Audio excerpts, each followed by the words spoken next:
গ্রেপ্তারি এড়াতে এবার হাইকোর্টের দ্বারস্থ অভিষেক বন্দ্যোপাধ্যায়ের আত্মসহায়ক সুমিত রায়। কলকাতা হাইকোর্টে আগাম জামিনের আবেদন জানান তিনি।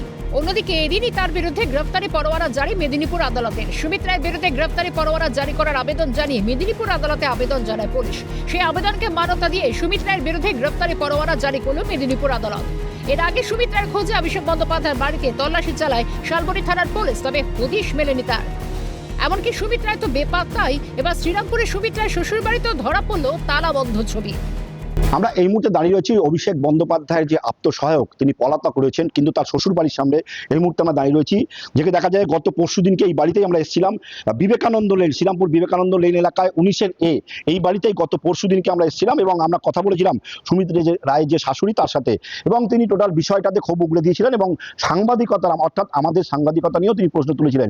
কিন্তু মাঝে একটা দিন কেটে যাওয়ার পর ঠিক আজকে চিত্রটা দেখলাম অন্য দেখতে পাচ্ছি। একেবারে মেন গেটের তালা রয়েছে এবং এরই পাশাপাশি যদি দেখাই যে ভেতরের যে গেট রয়েছে সেই ভেতরের গেটেতেও তালা। বাড়িতে অর্থাৎ কেউ নেই। আমি একবার বেল বাজাবো, যদি বেলটা বাজাই, বাড়িতে এর আগেও কয়েকবার বেল বাজিয়েছি কিন্তু কোনো রকম সাড়া পাওয়া যায়নি।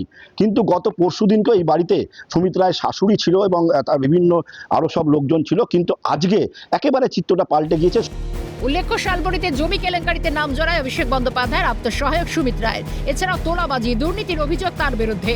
তাকে হন্যে হয়ে খুঁজছে পুলিশ। তবে পুলিশের সঙ্গে লুকোচুরি খেলায় মেতেছেন অভিষেক বন্দ্যোপাধ্যায়ের আত্মসহায়ক সুমিত রায়। এমনকি আইনি জাল এড়াতে হাইকোর্টেরও দ্বারস্থ হয়েছেন তিনি। তবে আর কতদিন পালিয়ে পার পাবেন, কবে পুলিশের জালে ধরা পড়েন সুমিত রায়, সেটাই দেখার।